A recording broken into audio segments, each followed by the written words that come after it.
कि एक गरीब आदमी दरिया के किनारे बैठ जाता था और मछली का शिकार करता था। एक दो मछली उसको मिल जाया करती थी। वो उस मछली को बाजार में बेचकर अपने बीवी बच्चों का पेट पाला करता था। अगर मछली नहीं बिकती थी तो वो मछली खुद अपने घर में पकाकर अपने बीवी बच्चों को खिला दिया करता था। एक मर्तबा मामूल के मुताबिक एक बड़ी मछली उसके हाथ लग गई। वो उसको बाजार में बेचने के लिए जा रहा था। उस इलाके के पावरफुल आदमी की नज़र पड़ गई। उसने कहा, ये मछली मुझे दे दो। उसने कहा, साहब ले लो, लेकिन इसकी कीमत मुझे दे दो। मुझसे कीमत मांग रहा है, जानता नहीं है मैं कौन हूं। यहीं से जुल्म की बुनियाद पड़ती है। आप कुछ भी रहिए, लेकिन आपने अगर कह दिया मेरे बारे में सुना है मैं कौन हूं, पता लगा लेना जरा इलाके में, यही वो तकब्बुर है जिसके बारे में अल्लाह तबारक व अल्लाह के नबी सल्लल्लाहु अलैहि वसल्लम फरमाते हैं कि यह अल्लाह के खिलाफ ऐलान जंग है। क्योंकि तकब्बुर करने का और गुरूर करने का हक सिर्फ अल्लाह रब्बुल आलमीन को है और किसी को नहीं।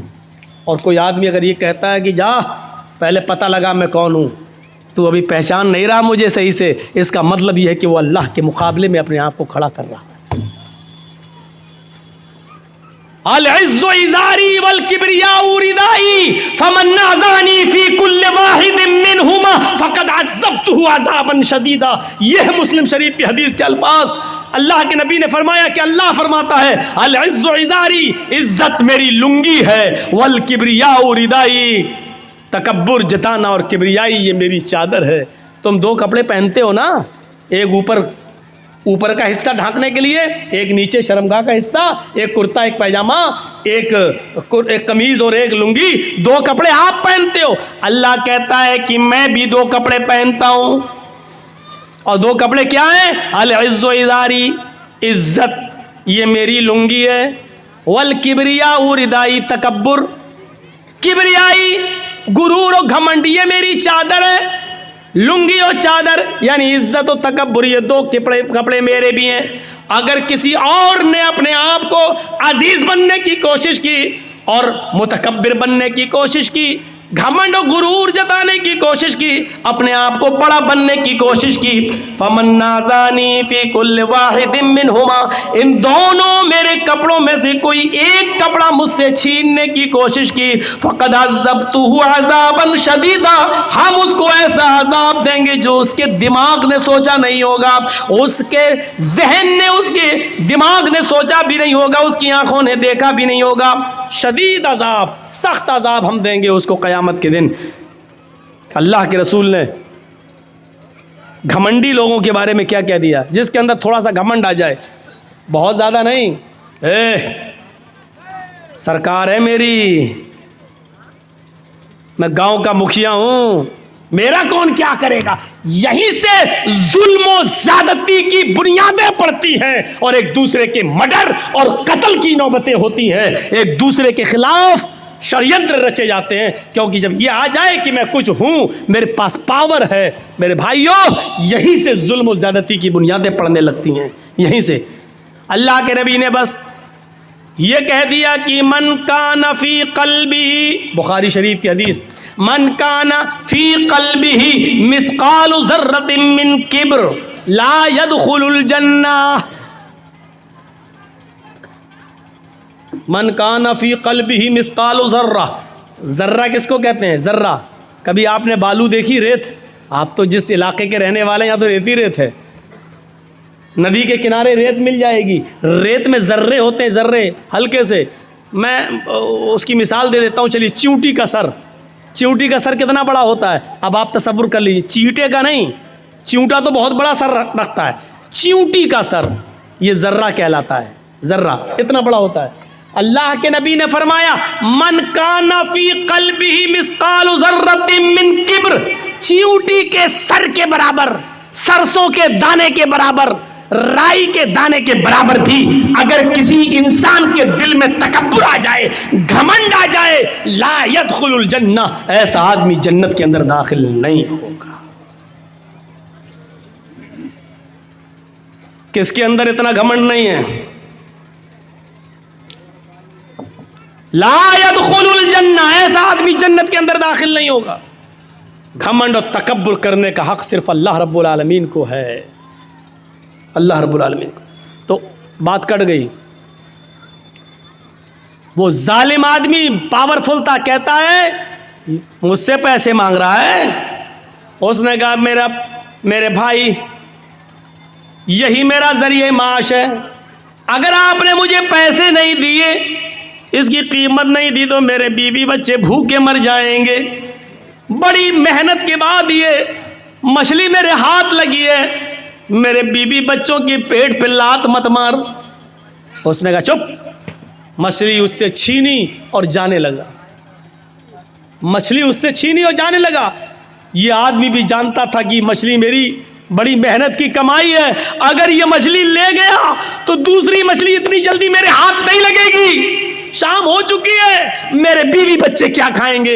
या तो कीमत इसकी मिल जाए या मछली ही हम काट के बना के अपने घर में बीवी बच्चों को खिला लें। ये उसको पकड़ता है, मेरे भाई मछली मुझे दे दे या कीमत दे दे। उसने उसका हाथ झटक दिया, हट चल, और फिर आगे बढ़ा। इसने मछली पकड़ ली, मेरे भाई या तो मछली दे दे या उसकी कीमत। उसने फिर झटका, इसने उसका हाथ पकड़ लिया। अल्लाह के बंदे, एक गरीब आदमी के ऊपर रहम कर। उसने हाथ पकड़ा, ये उसका हाथ छुड़ाने लगा, इसने उसके हाथ को मुंह में रख लिया। मछली वाले ने, गरीब आदमी ने मुंह में रख लिया ऐसे, और उसके अंगूठे में काट लिया ऐसे, हल्का सा काटा, ऐसे काटा। लेकिन ये ताकतवर आदमी था जो छीन रहा था, उसने एक लात मारी और छीन ली और मछली लेके चला गया। ये आदमी अपने घर आया, अपने दोस्तों को बुलाया, पार्टी करता है, मछली काटी जाती है और पार्टी की जाती है। यार दोस्तों ने मिलकर मछली खाई। रात में जब बिस्तर पे सोने के लिए जाता है, सुनो आए लोगों, तुमसे मोहब्बत का एक रिश्ता रहा है लाल बथानी वालों, गौर से सुनो। रात में जब बिस्तर पे सोने के लिए जाता है तो इसके अंगूठे में दर्द शुरू होता है। इसने कपड़ा अपना लपेटा, लेकिन दर्द में इजाफा होता चला गया। पूरी रात करवटों से गुजरती गई, इसको नींद नहीं आई। लेकिन रात की तारीकी में जाए तो कहाँ जाए? कभी अपनी बीवी से कहता, कभी खुद उसको अंगूठे को पकड़ता, दर्द से कराहता कराता परेशान हो जाता है। फजर की नमाज का इंतजार करता है, फजर की अजान की आवाज धीरे धीरे रात कट जाती है, फजर हो जाती है, मस्जिद के अंदर जाता है, नमाज पढ़ता है। जो हकीम तबीब मस्जिद में नमाज पढ़ने आते हैं, ये उसके पास जाता है। उन्होंने अपने घर ले गए और ले जाने के बाद उसके अंगूठे को देखा। उस जमाने में कुछ लेप वेप लगाया जाता था, लेप वेप लगाया गया, लेकिन दर्द में इजाफा नहीं, इजाफा ही होता गया। 4-5 दिन ऐसे ही गुजर जाते हैं, दर्द में कमी नहीं होती। इसने अंगूठा फिर दोबारा दिखाया, अपने उससे भी बड़े तबीब को दिखाया। उसने कहा ये अंगूठा में इन्फेक्शन फैल गया है, जहर फैल रहा है, ये अंगूठा तुम्हारा सड़ चुका है, इस अंगूठे को यहाँ से काट दो। अगर तुमने इस अंगूठे को नहीं कटाया तो ये जहर तुम्हारे पूरे हाथ में फैल जाएगा। कोई रास्ता नहीं था। 5-6-10 दिन के अंदर अंदर ये तैयार हो जाता है कि चलो अंगूठा ही कटवा दो, कम से कम हाथ तो बच जाएगा। फिर उसने उस अंगूठे को कटवा दिया। 1 महीना 2 महीना कट गया, लेकिन उसका कुछ अंसुर बाकी रह गया था। उसने धीरे धीरे धीरे धीरे पूरे पंजे को खराब कर दिया। फिर दर्द बढ़ने लगा। 3-4 महीने के अंदर अंदर पूरा का पूरा हाथ का पंजा सड़ गया। हकीम को दिखाता, तबीब को दिखाता है। तबीब ने कहा ऑपरेशन में कुछ कमी रह गई होगी, इसलिए थोड़ा सा कुछ अंसुर बाकी रह गया, तुम्हारा पूरा का पूरा हाथ ये पंजा सड़ गया है, देखो पूरा हाथ खराब हो जाएगा। इलाज इसका एक ही है कि तुम पूरा का पूरा हाथ का पंजा कटवा दो। पूरा हाथ का पंजा कटवा दिया गया। 3-4 महीने फिर कट जाते हैं, लेकिन थोड़ा सा अंसुर फिर बाकी रह जाता है। वो पूरा पूरा धीरे धीरे कलाई तक फैल जाता है। तबीब ने कहा ये कलाई कटवा दो, नहीं तो पूरा बाजू काटना पड़ेगा। कलाई कट जाती है, 3-4 महीने के बाद ये बाजू तक जहर फैल जाता है। तबीब ने कहा पूरा का पूरा बाजू कटेगा, नहीं तो ये जहर पूरे जिस्म के अंदर फैल जाएगा।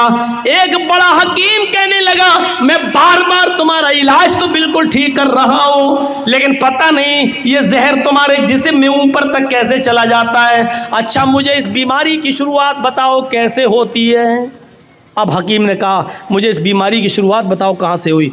उसने कहा तकरीबन 1 साल 1.5 साल पहले का वाकया है। मैंने एक गरीब आदमी से एक मछली छीनी थी। यहाँ तो पता नहीं कितनी कितने बीघा ज़मीनें छीने बैठे हुए हैं, कब्जे किए बैठे हैं। अरे मौलाना साहब इतनी गहरी बात आपको बताता कौन है, बताता कौन है? अरे कोई जिब्राइल थोड़ी आते हैं मेरे पास, आप ही लोगों में से लोग बताते होंगे। हर जगह का हर एरिया का आदमी बताते हैं, फ़ोन पे तो और ज़्यादा बता देते हैं। मौलाना फला जगह आ रहे हो ना, हाँ वहाँ ऐसा ऐसा होता है। हो गई 1 घंटे की तकरीर तैयार मेरी, क्या करना। एक मछली, अल्लामा ज़हाबी गौर करो किताबुल कबायर में नकल करते हैं। यहाँ से मेरी शुरुआत होती है। उस गरीब आदमी ने कहा कि मेरे बीवी बच्चे क्या खाएंगे, या तो इसकी कीमत दे दे या मछली दे दे। लेकिन मैं पावरफुल आदमी था, उसने हिम्मत कैसे की। लेकिन मछली अब छीन रहा था, मैं उससे लेके आया तो उसने मेरा हाथ पकड़ के मुंह में रख लिया। उसने मेरा हाथ काटा। उसने सोचा था कि हाथ काटेंगे तो दर्द की वजह से ये मछली छोड़ देगा, मैं उठा लूँगा। लेकिन मैंने एक लात मारी उसको, उसने मेरे अंगूठे में काट लिया। यहाँ से शुरुआत हुई दर्द की। उस हकीम ने कहा सॉरी, ये बाजू तो यहाँ से कटवाई दो, लेकिन बाजू काटने के बाद भी अब ये जहर तुम्हारे पूरे जिस्म के अंदर फैलेगा। अब तुम्हारे बचने का कोई रास्ता नहीं है। अगर तुम अपनी ज़िंदगी चाहते हो, खैर चाहते हो, तो उस गरीब आदमी को ढूंढ लो और तलाश कर लो और उससे जाकर अपनी गलती की माफ़ी मांग लो। अगर उसने तुम्हें माफ़ कर दिया तो तुम्हारी बीमारी यहीं पर रुक जाएगी, और अगर माफ़ नहीं किया तो ये जहर अब बाजू कटने के बाद, हाथ कटने के बाद दूसरी जगह फैलेगा, सीने तक फैलेगा, पैरों तक फैलेगा, और एक दिन आएगा कि पूरा का पूरे जिस्म में जहर फैल जाएगा। लिहाजा अगर तुम अपनी ज़िंदगी बचाना चाहते हो तो उस गरीब आदमी से जाकर माफी मांग लो। यह आदमी शहर की गली गली में ढूंढता हुआ तलाश करता रहा उस गरीब आदमी को। 1 हफ्ते तलाश किया, नहीं मिला। 1 हफ्ते के बाद अचानक उसी हाल में मिला कि वो समंदर से, दरिया से कोई मछली लेकर जा रहा था। इस आदमी ने उसको देखा और पहचान गया, लेकिन वो गरीब आदमी इसको नहीं पहचान पाया।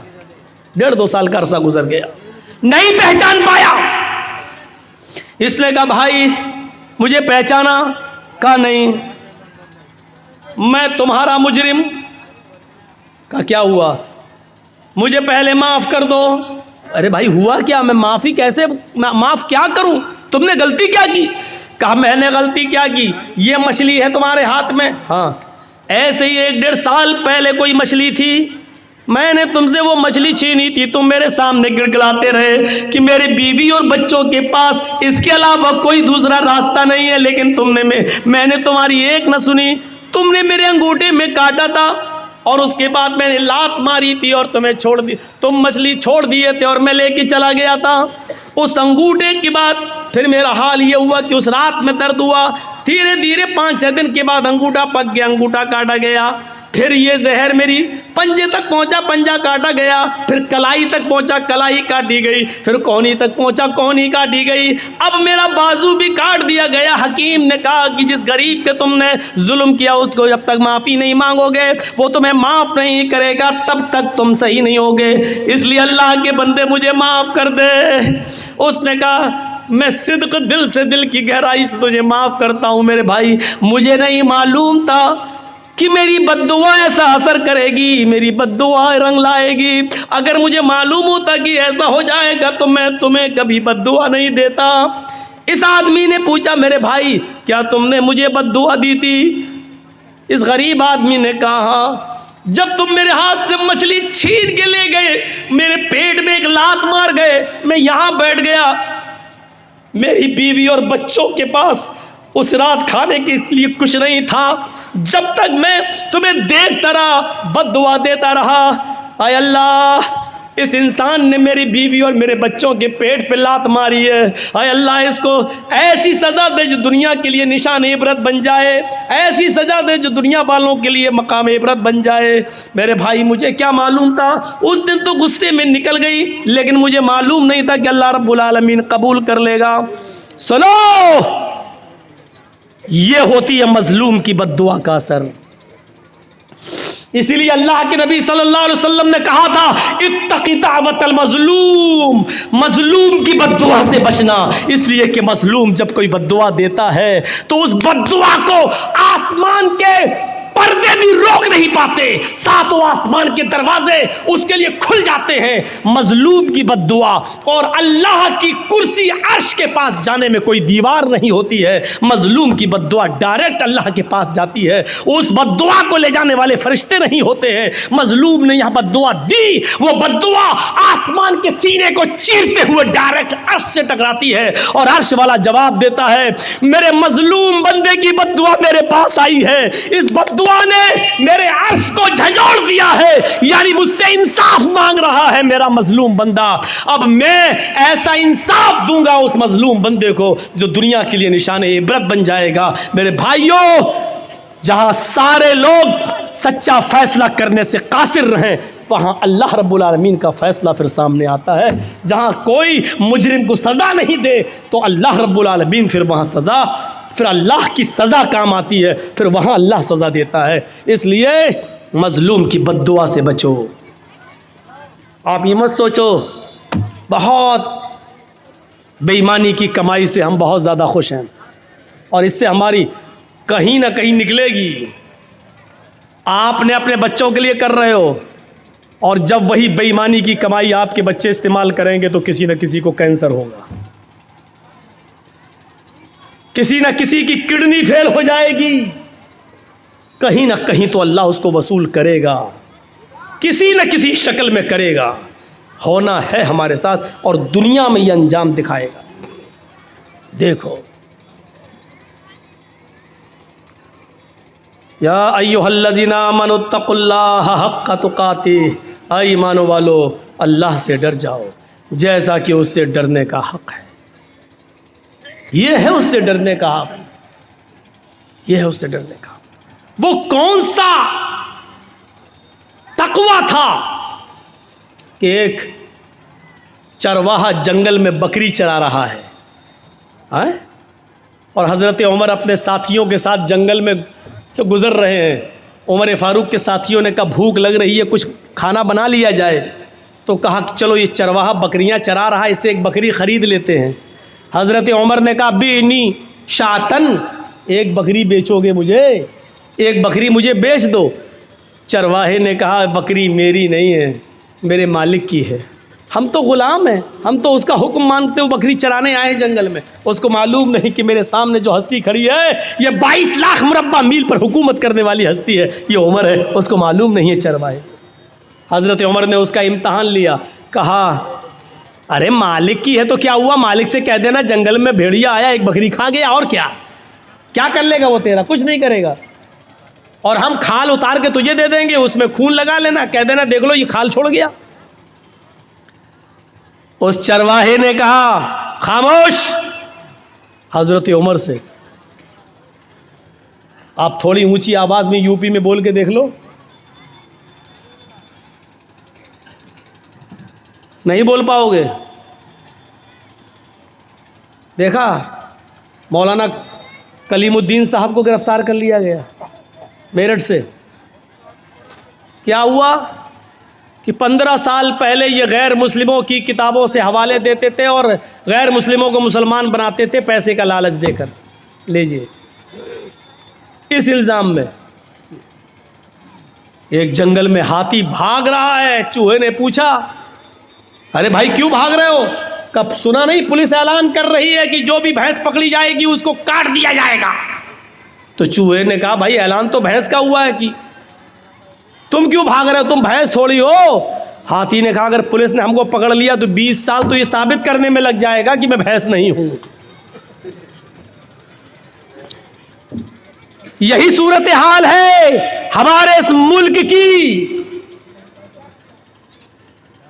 अभी एक पुलिस वाले आए, कोई भी एक इल्ज़ाम लगा के अंदर डाल दो, 10 साल की पहले जमानत नहीं हो रही है, छूट नहीं रहे, 10 साल जेल में, 10 साल के बाद पता चलता है मौलाना जर्जीस को बाइज्जत बरी किया जाता है, कोई सबूत नहीं मिला, 10 साल हमें ये साबित करने में लग जाता है कि हमने ये जुर्म नहीं किया। डॉक्टर कफील साहब देख रहे हैं हमारे गोरखपुर के अंदर, गिरफ्तार कर लिया गया, रासुका देशद्रोही का मुकदमा लगाया गया, हाई कोर्ट 6 महीने के बाद, 8 महीने और 9 महीने के बाद उनको बेल देती है और ये कहती है कि डॉक्टर कफील के भाषण में, उनकी तकरीर में ऐसे कोई जुमले नहीं मिलते जिससे देशद्रोही साबित हो।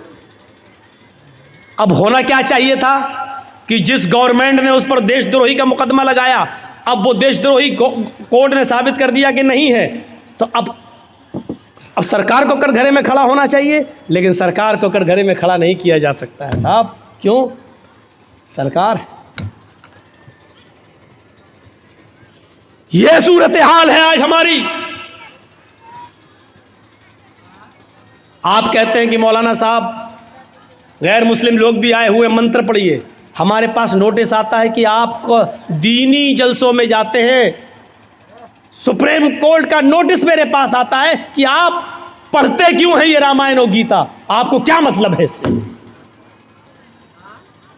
ये सूरत हाल है। और याद रखना, जासूस गैरों में नहीं होते, अपनों में होते हैं। एक बात याद रखिएगा, हम पढ़ते हैं 2-4 मंत्र, आप ही के यहां से जो जासूसी निकलेगी, और थाने में मौलाना साहब ने सुप्रीम कोर्ट का नोटिस आने के बाद भी मंत्र पढ़े हैं। बहुत आसान है हुक्म दे देना और चला लेना, लेकिन मेरे भाइयों, दूसरे के मजबूरी को भी सामने रखिए कि दूसरा किस तरीके से जिंदा है। यही चीज़ें चढ़ा चढ़ा कर डॉक्टर जाकिर नाइक को आज कहाँ जाना पड़ा बेचारे। आज हिंदुस्तान के अंदर नहीं, मलेशिया में उनको पनाह लेना पड़ा। किसने साथ दिया? कौन था उनके साथ? और जर्जीस ने उसी वक्त कहा था, आज डॉक्टर जाकिर नाइक पर उंगली उठी है गवर्नमेंट की। अगर सारे मुसलमान एक प्लेटफार्म पे नहीं आए तो यहां से रवाज निकलेगा। आज के बाद मौलवियों की नींदें हराम होंगी। नहीं सुनी हमारी किसी ने। दूसरे मसलक के लोगों ने कहा वो तो वहाबी है, उस आतंकवादी है, ये है वो है। खुद अपने ही लोगों ने गवर्नमेंट तक जासूसी की वीडियो निकाल निकाल कर दिखाई, देखो फला स्टेज पर इतने लोगों को मुसलमान किया, इतने लोगों को मुसलमान किया। ये जासूसी उनके साथ की गई और आज डॉक्टर जाकिर नाइक को मलेशिया जाना पड़ा।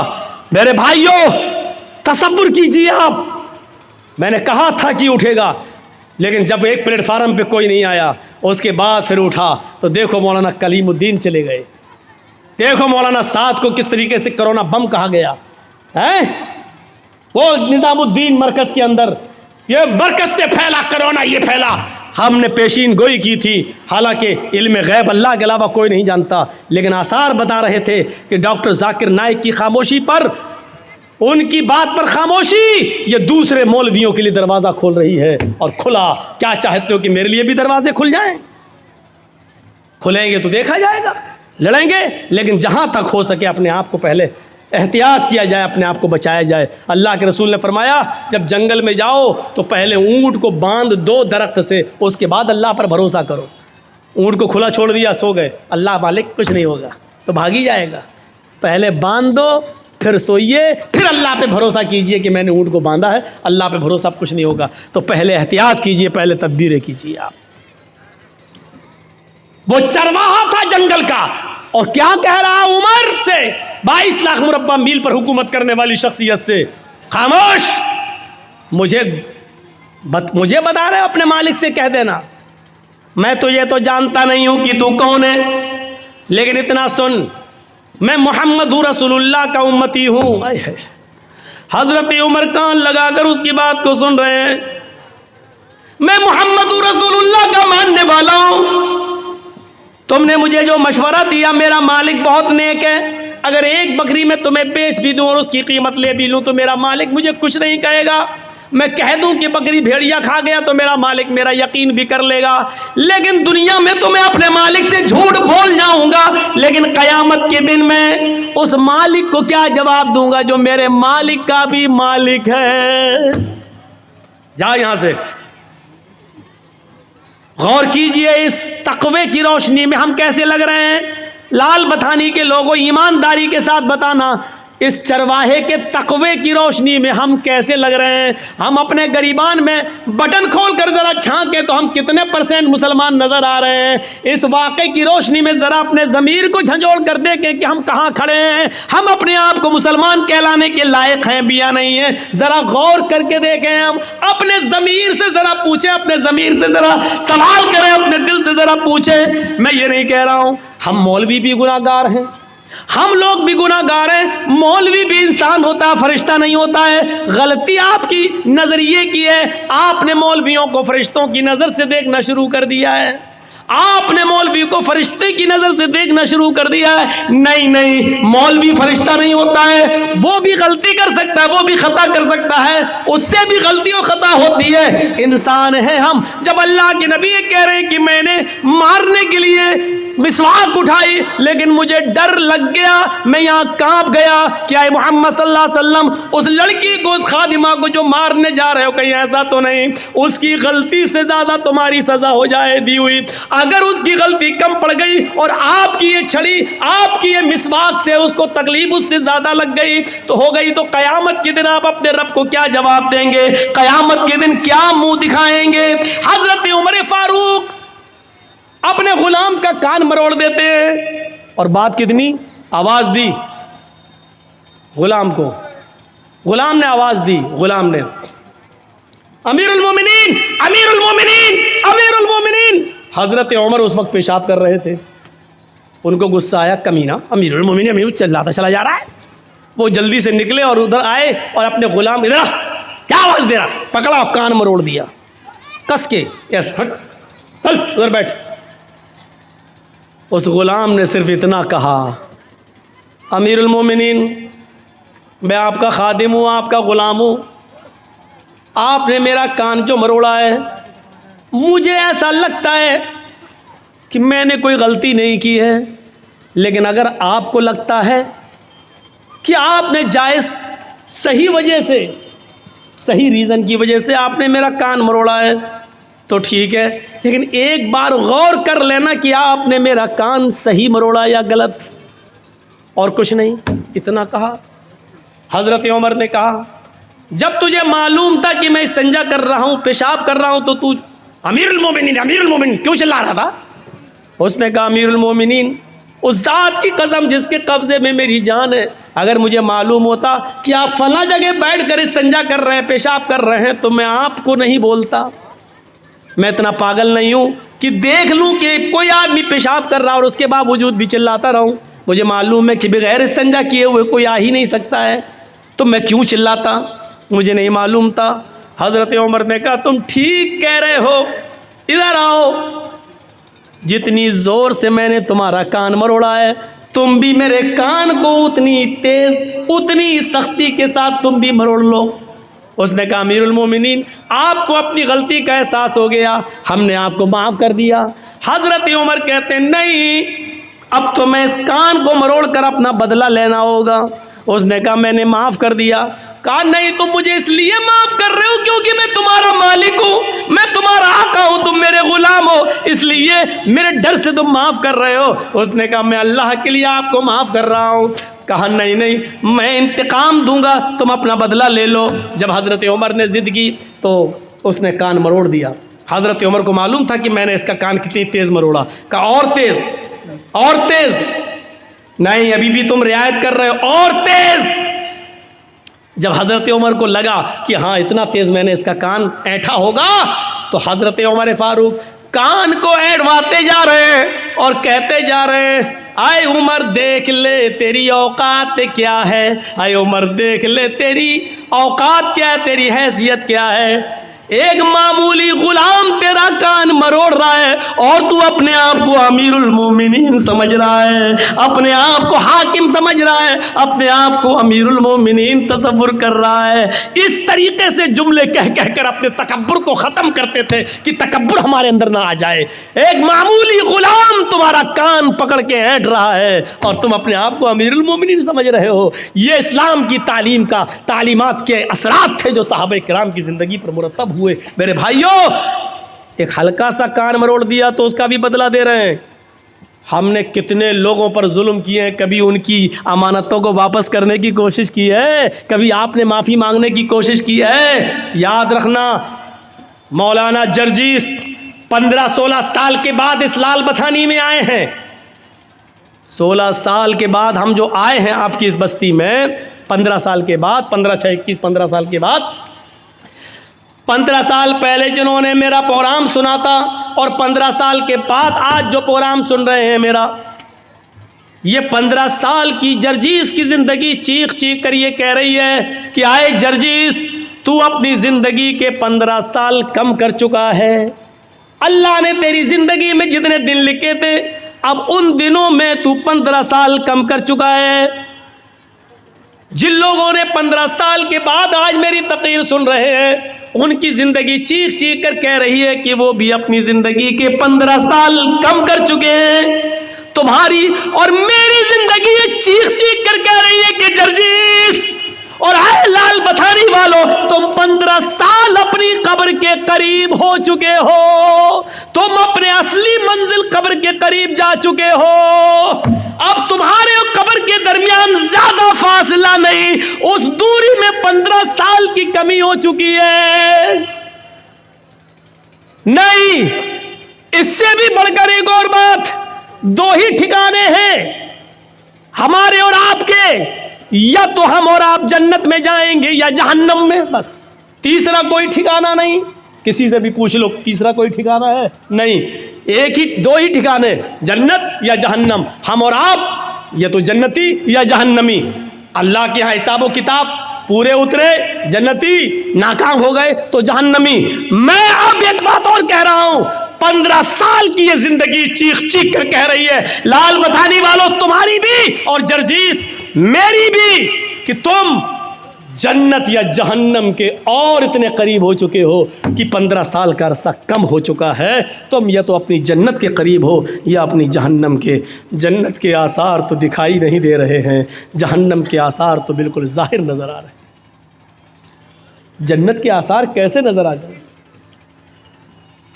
हजरत उमर फारूक, जिनको अल्लाह के नबी ने इसी दुनिया में जन्नत की बशारत दी थी, उमर तुम जन्नती, लेकिन वो भी कहते हैं कि आसमान से अगर कोई फरिश्ता पुकार कर ये कहे कि इस दुनिया के सारे लोग जन्नत में जाएंगे, कोई फरिश्ता पुकार के कहे कि सब जन्नती, पूरी दुनिया जन्नती, सिर्फ एक इंसान जहन्नम में जाएगा, एक आदमी जहन्नम में जाएगा। हजरत उमर कहते हैं अगर फरिश्ता ये कहते कि सब जन्नती एक जहन्नमी, तो मैं ये समझूंगा कि जहन्नम में जाने वाला वो एक जहन्नमी कहीं मैं तो नहीं। ये उमर फारूक का हाल है। फिर हम और आप कैसे सो जाते हैं अपने बिस्तर पर ये सोच कर कि हम तो जन्नत में जाएंगे, हम जन्नती हैं। हमने कैसे ये तसव्वुर कर लिया कि हम मरेंगे तो हम जन्नत के अंदर जाएंगे? ये तसव्वुर हमारे दिलो दिमाग में आ कैसे गया? और जब ये यकीन नहीं है कि हम जन्नत में जाएंगे या जहन्नम में, फिर हमें हंसी कैसे आ जाती है, हमारे चेहरे पे मुस्कुराहट कैसे आ जाती है, हम एक दूसरे से हंस और मजाक, हंसी का खेल कैसे खेल लेते हैं और मजाक कैसे कर लेते हैं। अल्लाह के नबी जब जहन्नम का दौरा करके आए, मेराज से वापस आए, जन्नत और जहन्नम देखकर आए, इस दुनिया में आए तो फरमाते हैं लौ तअलमूना मा अअलम लज़हिकतुम कलीलन व लबकैतुम कसीरा। लोगों, मैंने जहन्नम के जो अज़ाब का मंजर देखा है, अगर मैं तुम्हें बता दूं, अगर तुम जान जाओ जहन्नम में क्या क्या अज़ाब है, जो मैं देख कर आया हूं, जो मैं जानता हूं जहन्नम के बारे में, अगर वो तुम्हें मालूम हो जाए, लज़हिकतुम कलीलन व लबकैतुम कसीरा, तो जिंदगी भर तुम रोते रोते गुजार दोगे, हंसना छोड़ दोगे, हंसना भूल जाओगे, और रोते रोते तुम्हारी जिंदगी गुजर जाएगी, हंसोगे कम और रोगे ज्यादा। ये सूरत हाल है हमारी। हमें नींद कैसे आ रही है, कैसे हम आराम से अपने बिस्तर पे सो जाते हैं, और कैसे हमारी हिम्मत हो जाती है एक दूसरे के ऊपर जुल्म करने की। इमाम कायनात फरमाते हैं अल्लाह के नबी ने कि तुम अपनी जिंदगी में एक जमाना ऐसा भी देखोगे कयामत से पहले, और ईमानदारी से बताना ये है कि नहीं, युस्बिहुर रजुलु मुमिनन व युमसी काफिरन व युमसी मुमिनन व युस्बिहु काफिरन यबीउ दीनहु बिइरज़िम मिनद दुनिया। अब सुनिए, तुम एक आदमी को देखोगे, आज ऐसा हो रहा है, अरे ये लोग जो जा रहे हैं ये बड़े मियाँ को जाने तो जल्दी निकल ले, ये सब शुगर के मरीज़ हैं, बैठ जाएंगे पहले फिर डिस्टर्ब करेंगे उठने को, और अभी जिसको उठना उठ जाओ यार, बीच में उठते तो थोड़ा डिस्टर्ब होता है हमें। सुबह को देखोगे कि एक आदमी मोमिन होगा, उठेगा, वुजू बनाएगा, फजर की नमाज पढ़ने जाएगा, फजर की नमाज के बाद कुरान की तिलावत करेगा, युस्बिहुर रजुलु मुमिनन, तुम देखोगे कि एक आदमी सुबह ईमान की हालत में करेगा। ईमानदारी के साथ बताइएगा ये ज़माना है कि नहीं, आदमी सुबह सवेरे हालत ईमान में उठेगा, सुबह फजर में वुजू बनाएगा, नमाज पढ़ेगा, कुरान की तिलावत करेगा, युमसी काफिरन, लेकिन सूरज डूबने से पहले पहले, शाम होने से पहले पहले वो काफिर हो जाएगा। वयुमसी मोमिनन युस्बिहु काफिरन, शाम को मगरिब की नमाज पढ़ेगा, कुरान पढ़ेगा, ईशा की नमाज पढ़ेगा, ईमान की हालत में रात गुजारेगा, पूरी पूरी रात ईमान की हालत में गुजारेगा, दुआ पढ़ के सोएगा, लेकिन सुबह उठेगा तो वो काफिर होगा। क्यों? यबीउ दीनहु बिइरज़िम मिनद दुनिया, वो दुनिया के चंद सिक्के हासिल करने के लिए, दुनिया के चंद रुपयों के लिए, दुनिया के चंद टुकड़ों के लिए अपने दीन को बेच देगा। हमने कितने दाढ़ी वाले देखे हैं और जर्जिस हमने अपनी आंखों से देखे हैं, सुबह आदमी नमाज पढ़ा है, रोज़ा भी रखा है, हाँ नफली रोज़े से भी है, नमाज भी पढ़ा है, हाँ उसको कोई टिकट मिल गया है, सरपंच का टिकट मिल गया है, मुखिया का चुनाव लड़ रहा है, या चेयरमैनी का या एमएलए का टिकट उसको मिला है, मुसलमान है, नाम उसका मोहम्मद से शुरू हो रहा है, सब कुछ है, नमाज पढ़ता है, कुरान की तिलावत भी करता है, फजर में तो वैसे उठा, लेकिन शाम होने से पहले पहले हमने देखा है कि वो गैर मुस्लिमों के वोट पाने के लिए अपने चेहरे पर टीका भी लगा लेता है, मंदिर में भी चला जाता है और मूर्ति के ऊपर वो फूल और माला भी चढ़ा लेता है। अल्लाह के नबी फरमाते हैं यबीउ दीनहु बिइरज़िम मिनद दुनिया, सुबह उठेगा तो मोमिन होगा, शाम होने से पहले पहले, सूरज डूबने से पहले पहले काफिर हो जाएगा, वो अपने दीन को दुनिया के चंद टुकड़ों में बेच देगा। देख लो, अपने इलाकों में देख लो, आसपास के एरियो में देख लो, ऐसा मंजर आप एक नहीं 50 जगह मिल जाएगा। और लोग क्या कह रहे हैं, साहब हिंदुस्तान में रहना तो क्या हम, क्या हिंदू नेता लोग क्या रमजान के महीने में टोपी नहीं लगाते हैं? तो आप क्या चाहते हैं कि वो कर रहे हैं तो हम भी वही करें? हमारा मुल्क, हमारा देश और हमारे मुल्क का कानून अपने मज़हब पर अमल करने की हमें पूरी इजाज़त देता है। हाँ, दूसरों के मज़हब से हमें नफरत नहीं होनी चाहिए, लेकिन आप इस हद तक गिर जाए कि हालत ईमान में उठे और शाम होते होते आप उसी रंग में रंग जाएं। सूरत हाल आप देख रहे हैं, ज़रा Mumbai high court, Maharashtra high court और आप उड़ीसा हाई कोर्ट वगैरह की के रिकॉर्ड उठा के देखें और वहाँ की सरकारों के नियम और कानून देखें तो आपको पता चलेगा कि ये क्या प्लानिंग हो रही है। महाराष्ट्र गवर्नमेंट ने ये कानून पास कर दिया है कि जितने भी कॉलेजेस और यूनिवर्सिटीज़ हैं, मेडिकल वगैरह हैं, उनमें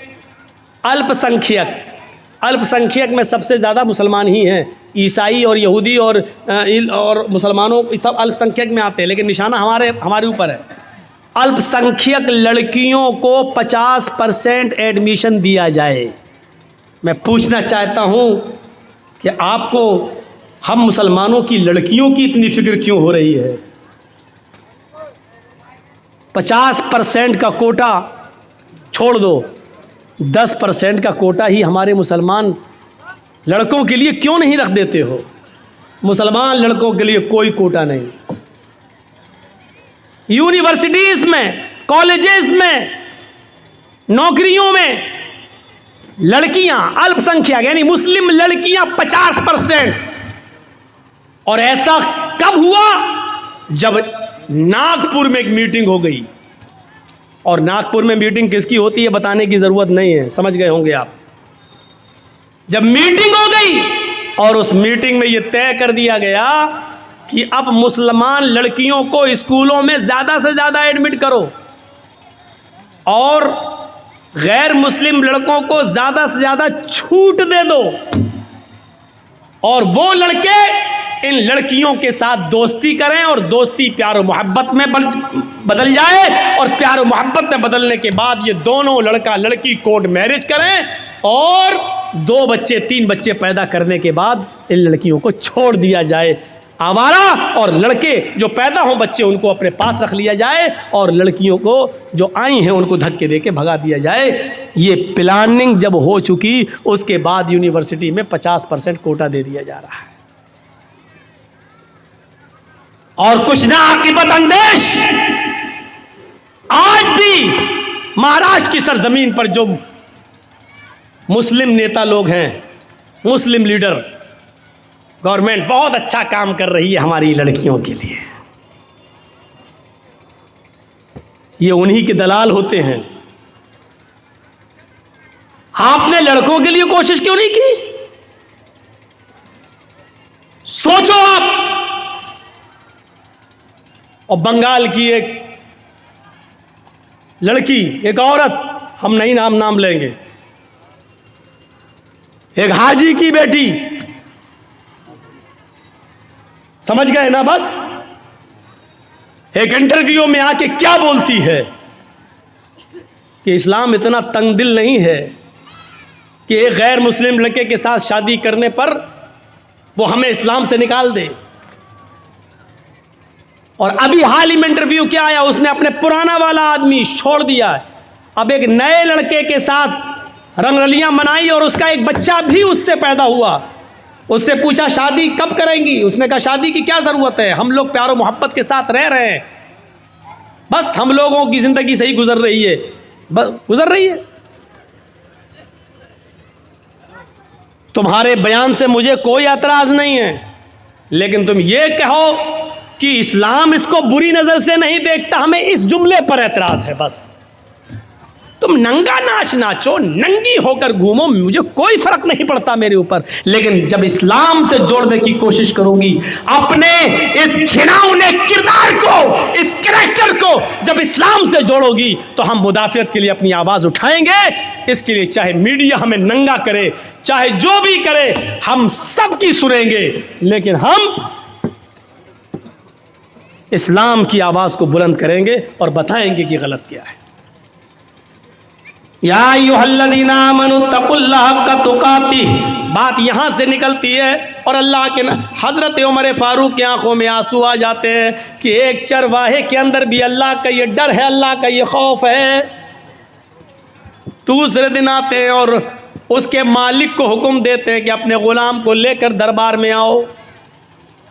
ग़ुलाम का मालिक अपने ग़ुलाम को लेकर दूसरे दिन उमर फ़ारूक के दरबार में जाता है। ग़ुलाम ने देखा, ये तो कल हमें जंगल में मिले थे, आज हमें डंडे मारेंगे, कोड़े मारेंगे, कल हमने इनको बकरी नहीं बेची, कल ही हमसे एक बकरी मांग रहे थे, और आज ये तो अमीरुल मोमिनीन है, ये तो अमीरुल मोमिनीन है। हज़रत उमर फ़ारूक ने मालिक से कहा कि तुम्हारा ग़ुलाम मैं ख़रीदना चाहता हूँ, बताओ कितने में बेचोगे? उसने कहा अमीरुल मोमिनीन, मेरा ग़ुलाम बड़ा नेक है, अल्लाह वाला, मैं इसको नहीं बेच सकता। हज़रत उमर फारूक ने कहा देखो इसको मुझे ज़रूरत है, मैं तुम्हें इसकी डबल कीमत दूंगा, जो लोग इसकी कीमत दे रहे हों उससे डबल कीमत मैं तुम्हें दे दूंगा, लेकिन मुझे इस ग़ुलाम की ज़रूरत है। मालिक को लालच आ गया कि जब डबल कीमत मिल रही है तो इसको दे दो, हम इतने में तो 2 ग़ुलाम ख़रीद लेंगे। डबल कीमत लेकर हज़रत उमर फारूक ने उस ग़ुलाम को ख़रीद लिया। अब उस ग़ुलाम का डर और बढ़ गया कि अब तो मैं उमर फारूक का ग़ुलाम हो गया, अब ये मुझे कल की सज़ा न दें, कहीं मारे नहीं। हज़रत उमर फारूक उनको अपने घर पे लाते हैं। ग़ुलाम बराबर डरता जा रहा है, ये वही चरवाहा है जो कल बकरी चरा रहा था, अब इसके दिल में डर पैदा होता चला जा रहा है। हज़रत उमर उसको खजूर खिलाते हैं, पानी पिलाते हैं और कहते हैं कि मैंने तुम्हें तुम्हारे मालिक से ख़रीद लिया है और अब मैं तुम्हें आज़ाद कर रहा हूँ, जाओ, तुम मेरे ग़ुलाम नहीं हो, मैंने तुम्हें आज़ाद कर दिया है। जानते हो मैंने तुम्हें क्यों आज़ाद किया है? तुम उस आदमी के ग़ुलाम थे, ग़ुलामी की ज़िंदगी गुजारते तो तुम अल्लाह की इबादत नहीं कर सकते थे, तुम्हें फ़र्ज़ नमाज पढ़ने का मौका मिलता, फिर ग़ुलाम की तुम बात मानते इसलिए तुम्हें इबादत करने का मौका नहीं मिलता। अब तुम्हें इबादत का मौका ही मौका है। कल तुमने ये कहा था कि अल्लाह रब्बुल आलमीन को क़यामत के दिन में क्या जवाब दूंगा, इस जुमले की वजह से आज तुम्हें आज़ादी मिल गई है, इस कलमे ने तुम्हें आज़ादी दी है। अगर इसी तरीके से अल्लाह से डरते रहे तो इंशाअल्लाह क़यामत के दिन अल्लाह ताला तुम्हें जहन्नम से भी आज़ादी दिला देगा। अगर इसी तरीके की तुम्हारी ज़िंदगी गुजरती रही तो तक़वे वालों को इनाम मिल जाता था, जो अल्लाह से डरते थे उसको अमीरुल मोमिनीन इनाम देते थे। मेरे भाइयों, आज हमने किसी अल्लाह से डरने वाले को इनाम दिया? किसी नेक और मुत्तकी आदमी को देखा तो कभी हिम्मत पड़ी कि हम उसको कुछ मदद कर दें? कभी हमारी हिम्मत नहीं पड़ती कि हम इसकी कुछ मदद करें। क्यों? मदद करने की हिम्मत नहीं पड़ती। आपने देखा होगा एक लड़का है, उसका बाप इंतकाल कर चुका है, उसके पास 1 बीघा ज़मीन है। अब देखिए मैं आपको कहाँ ले जा रहा हूँ। उसके पास 1 बीघा ज़मीन है, 1 बीघा ज़मीन है, लेकिन अचानक उसकी माँ को कैंसर होता है। बाप उसका इंतकाल कर चुका है, उसके पास बस 1 ही बीघा ज़मीन है। उसकी माँ का इलाज होना है, इलाज के लिए उसको अपनी ज़मीन बेचना पड़ रही है। उस ज़मीन की कीमत 2 लाख है। हम गांव के सरपंच हैं, हम गांव के मुखिया हैं, हम गांव के पैसेदार हैं, हम गांव के अमीर आदमी हैं। हमारी नज़र ख़राब है, हम उस ज़मीन को ख़रीदना चाहते हैं। हमारे घर से लगी हुई है वो ज़मीन और हमें मालूम है कि ये बेचेगा क्योंकि इसकी माँ बीमार है। ऐसा है कि नहीं? आजकल ऐसा है ना। 2 लाख की ज़मीन, हमें मालूम है उसकी कीमत 2 लाख की है, लेकिन अब हमें मालूम है कि उसका बाप नहीं है, माँ बीमार है, वो इलाज कराएगा और इलाज के लिए उसको ज़मीन बेचना पड़ेगी। लेकिन अब तो वो ज़मीन कम दामों में भी बेचेगा। अब हमें उम्मीद है कि 1.5 लाख में मिल जाए।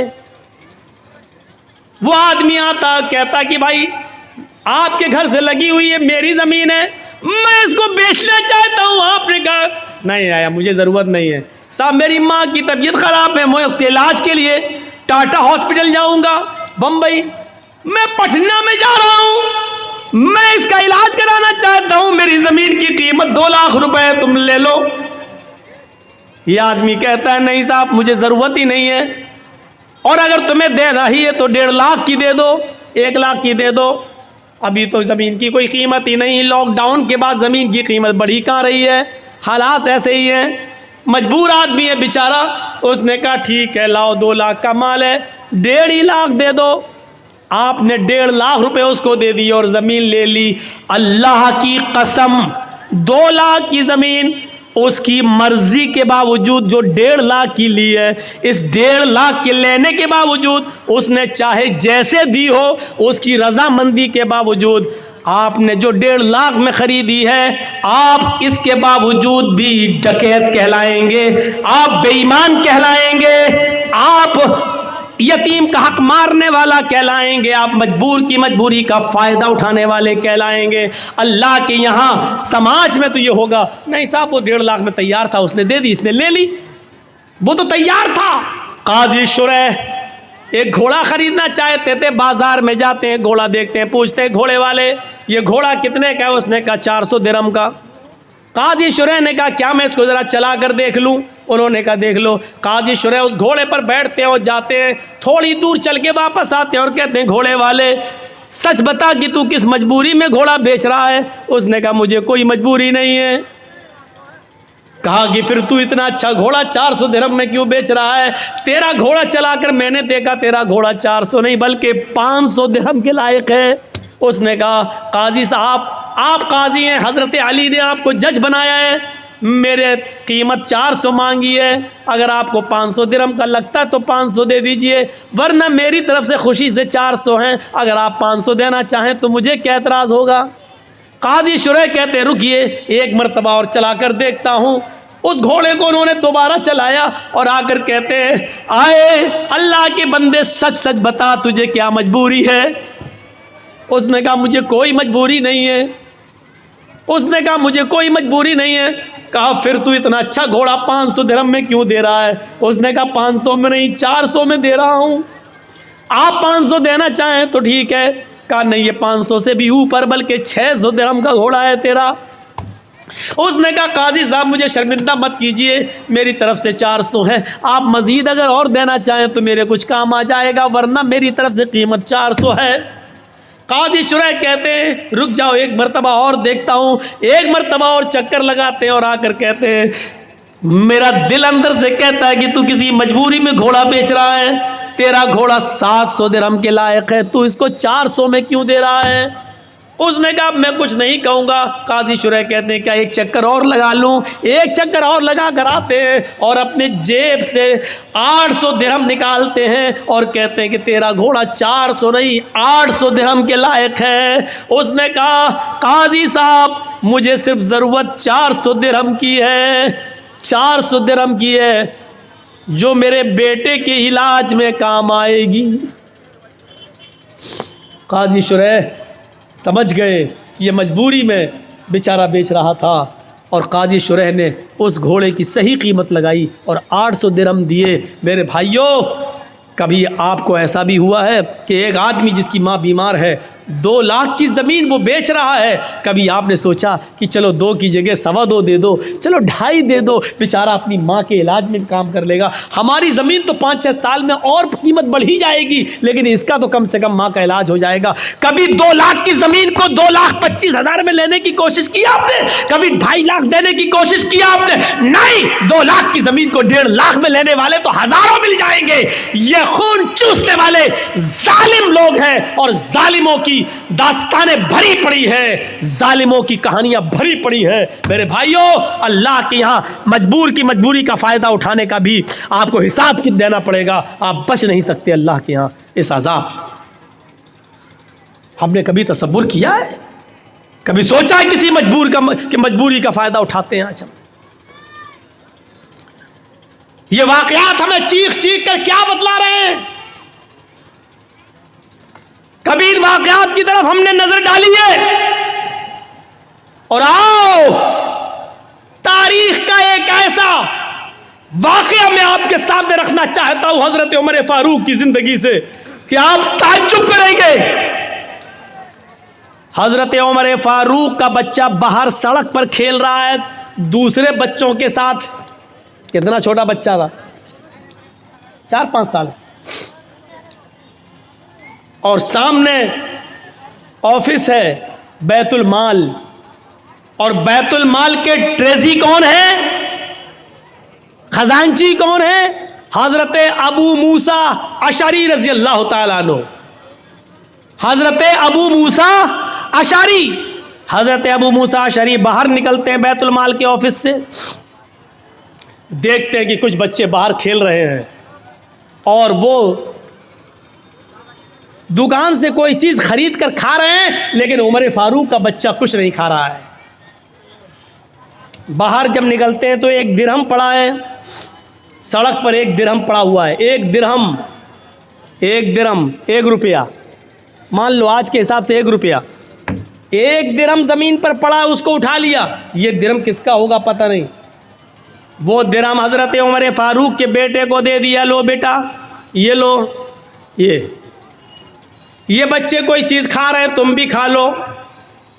बच्चे ने 1 दिरहम खाया नहीं है,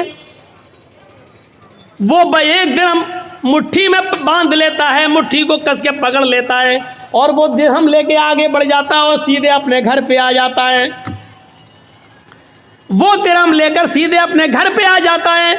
हजरत उमर फारूक की नज़र जब उस बच्चे के ऊपर पड़ती है, बाप की नज़र पहली नज़र में पहचान गया, एक हाथ खुला एक हाथ बंधा।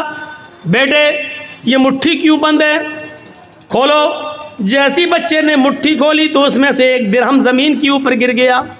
हज़रत उमर फारूक ने वो 1 दिरहम उठाया और उठाने के बाद कहा, मेरे बेटे सच बताओ ये 1 दिरहम तुम्हारे पास कहाँ से आया। बीवी से पूछा कि तुमने दिया, कहा नहीं मैंने नहीं दिया। कहा मैंने भी नहीं दिया। बेटा कहाँ से आया। कहा बैतुल माल के बाहर में खेल रहा था, अबू मूसा अशरी को ज़मीन पर पड़ा हुआ मिला चाचा को, और अबू मूसा अशरी चाचा ने ये 1 दिरहम उठाकर ज़मीन से मुझे दे दिया कि और बच्चे चीज़ें खा रहे हैं, तुम भी बेटा कुछ खा लो। मैंने खाया नहीं है। अरे अब्बू घर में 1-2 दिन से चूल्हा नहीं चला तो मैंने सोचा कि 1 दिरहम मेरे घर में काम आ जाएगा। हज़रत उमर फारूक कहते हैं, बेटे तुमने बहुत अच्छा किया, ये दिरहम लेकर तुम घर आ गए। फिर वो 1 दिरहम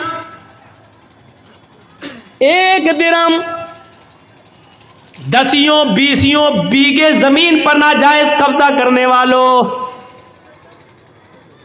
भू माफिया बनने वालों, गुंडागर्दी करने वालों, इस वाक़े की रोशनी में अपने आप को तलाश करो कि हम कौन हैं। अबू मूसा अशरी के पास 1 दिरहम लेकर हज़रत उमर आते हैं और वो 1 दिरहम रुपया, 1 दिरहम जो लोहे का सिक्का था, इस सिक्के को उठाकर हज़रत अबू मूसा अशरी के सर पे मारते हैं। वो तो अच्छा हुआ कि उनके सर पे पगड़ी बंधी हुई थी, वरना सर फट जाता। वो 1 दिरहम उनके सर पे मारते हैं, पगड़ी पे लगता है, लेकिन इतनी ज़ोर से मारा था कि पगड़ी के ऊपर से भी वो 2 दिरहम का असर उनके सर में होता है, यानी उनको उसकी हल्की सी चोट का असर सर के अंदर महसूस होता है। हज़रत अबू मूसा ने कहा क्या हुआ अमीरुल मोमिनीन। हज़रत उमर ने क्या जुमला कहा, उस जुमले पर गौर करो। कहा अबू मूसा, क्या जहन्नम में दाखिल करने के लिए, जहन्नम रसीद करने के लिए, जहन्नम में पहुंचाने के लिए तेरी नज़र उमर के ख़ानदान पर और उमर के घर पर ही पड़ी थी, कोई और तेरी नज़र में नहीं आया, तेरी नज़र में कोई और नहीं जमा। क्या जहन्नम पहुंचाने के लिए तेरी नज़र उमर के घर पर ही पड़ी थी। 1 दिरहम, और 1 दिरहम के बारे में क्या कह रहे हैं, क्या जहन्नम भेजने के लिए तेरी नज़र मेरे ही घर पे पड़ी थी, कोई और नहीं मिला पूरे अरब के अंदर तुझे। कहा क्या हुआ। ये 1 दिरहम का ज़मीन पर पड़ा था, सारे बच्चे खा रहे थे, आपका बच्चा मुंह तक रहा था, मैंने 1 दिरहम आपके बच्चे को दे दिया, वो कुछ खा ले। कहा 1 दिरहम जब मिल गया था तो तुमने फरमान नहीं सुना, उस 1 दिरहम को बैतुल माल में जमा कर देते, ये तमाम मुसलमानों की अमानत है। अगर कोई पूछता, दावा करता तो उसको दे दिया जाता, नहीं तो बैतुल माल में जमा कर दिया जाता। तुमने मेरे बेटे को क्यों दिया। आए अबू मूसा, आज तुमने ऐसा कर दिया, अगर आइंदा तुमने कभी ऐसा किया तो नौकरी से भी निकाल दूंगा, बैतुल माल के चौधराहट से मैं तुम्हें बेदखल कर दूंगा और सजा दूंगा तो अलग। क्या समझ रखा है तुमने।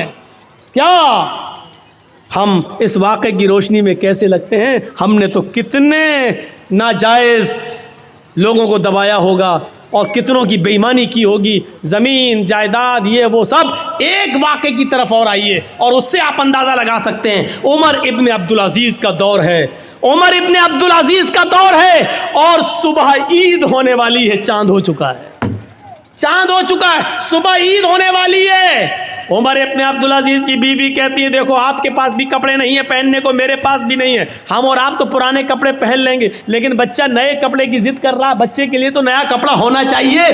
पड़ोस के बच्चे नए कपड़ा पहनेंगे और अमीरुल मोमिनीन का बेटा पुराने कपड़े। कहा मेरी बीवी बैतुल माल से मुझे इतनी तनख्वाह नहीं मिलती कि मैं उससे अपने बच्चे को नया कपड़ा पहना सकूँ। बीवी ने कहा अमीरुल मोमिनीन ने 1 महीने की तनख्वाह एडवांस ले लीजिए, अगले महीने मत लीजिएगा।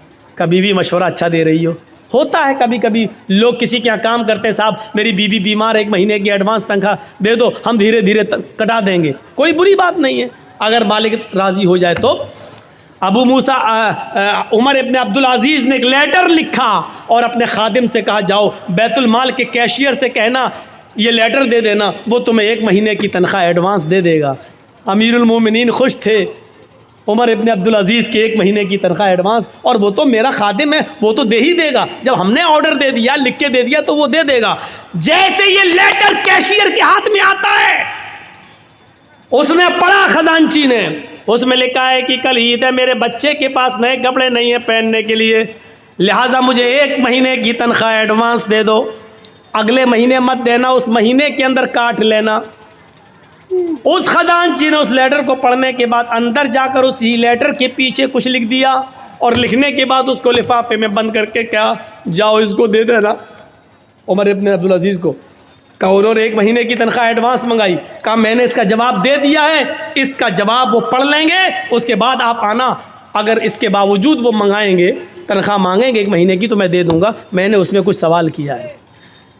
खादिम लिफाफा लेकर उमर इब्न अब्दुल अजीज़ के पास पहुंचता है। उमर इब्न अब्दुल अजीज़ ने कहा, क्या उसने 1000, क्या उसने 1 महीने की तनख्वाह एडवांस नहीं दी? का पता नहीं, इस लिफाफे में कुछ रख दिया है। लिफाफा खोला तो क्या देखते हैं कि मेरे ही लिफाफे, मेरे ही लेटर के पीछे कुछ और लिखा है। वो पढ़ते हैं, उसमें लिखा हुआ है, उमर इब्न अब्दुल अजीज़ अमीरुल मोमिनीन, आपका हुक्म सराखों पर, आपको 1 महीने, 5 महीने, 6 महीने, आप जितनी कहें उतनी तनख्वाह मैं देने के लिए आज़ाद हूँ, मैं देने के लिए तैयार हूँ। अमीरुल मोमिनीन, आपने लिखा है कि मेरे बच्चे के पास नए कपड़े नहीं हैं पहनने के लिए, इसलिए मुझे 1 महीने की तनख्वाह एडवांस दे दो, अगले महीने काट लेना। लेकिन आपने ये नहीं लिखा, अगले महीने तक अगर आप जिंदा न रहे, अगला महीना शुरू होने से पहले अगर आपका इंतकाल हो गया, तो 1 महीना जो एडवांस तनख्वाह आपके पास जाएगी, इस तनख्वाह को वापस कौन करेगा? उसका ज़मानती कौन है? उस तनख्वाह को बैतुल माल में जमा कौन करेगा? काश ये वाक़यात मोदी ने पढ़े होते, ये वाक़यात योगी ने पढ़े होते, तो उनको पता चलता कि इस्लामी हुक्मरानों की तारीख कैसी गुजरी है। ये बेचारे 10-10 और 20-20 लाख का सूट बूट पहनकर अमेरिका के प्राइम मिनिस्टर का स्वागत करने वाले लोग क्या जाने कि हुकूमतें कैसे चलाई जाती हैं। हुकूमत चलाना सीखना है तो सीखो, उमर इब्न अब्दुल अजीज़ से सीखो, हज़रत उमर फारूक से, और उन्हीं से सीखी थी महात्मा गांधी जी ने। इसीलिए तो कहा था बापू ने कि अगर देश में खून खराबा बंद करना चाहते हो, अमन सुकून चाहते हो, तो हज़रत उमर फारूक जैसा कानून नाफिज कर दो, देश के अंदर खून खराबा बंद हो जाएगा। ये महात्मा गांधी ने जुमले कहे हैं, सत्य और अहिंसा के अंदर आज भी लिखे हुए हैं। मेरे भाइयों, आज सूरत हाल ये है कि विजय माल्या बाहर बैठा हुआ है, देश की ये सारी चीजें लेकर बाहर बैठा हुआ है। आज पूरे देश के गोदामों को अडानी और अंबानी के सुपुर्द कर दिया जा रहा है, और देश का चौकीदार कुछ बोलने के लिए तैयार नहीं है। हजारों करोड़ की अफीम और गांजा और चरस बंबई के एयरपोर्ट, बंबई के पोर्ट पर समंदर के ऊपर पकड़ी जा रही है, लेकिन मेरे भाइयों उसके मंगाने वाले को, उसके मालिक के को आज तक पूछने के लिए भी नहीं बुलाया जा रहा है। आज इस तरीके से हुकूमतें चल रही हैं। एक हुकूमत वो भी थी कि हजरत उमर फारूक का बेटा मुल्क के शाम के अंदर था, और उसने रात के अंदर खजूर को, रस को सड़ाया, निचोड़ा, वो नबीज बन गया। सुबह होते होते उसके अंदर नशा आ गया, उसको मालूम नहीं था, और उसने नबीज पी ली। उमर फारूक के बेटे ने नबीज पी ली, शराब की एक किस्म है, उसको मालूम नहीं था कि ये सड़ चुकी है और इसमें नशा आ गया है। जब वो पी लिया तो उसमें नशा आ गया।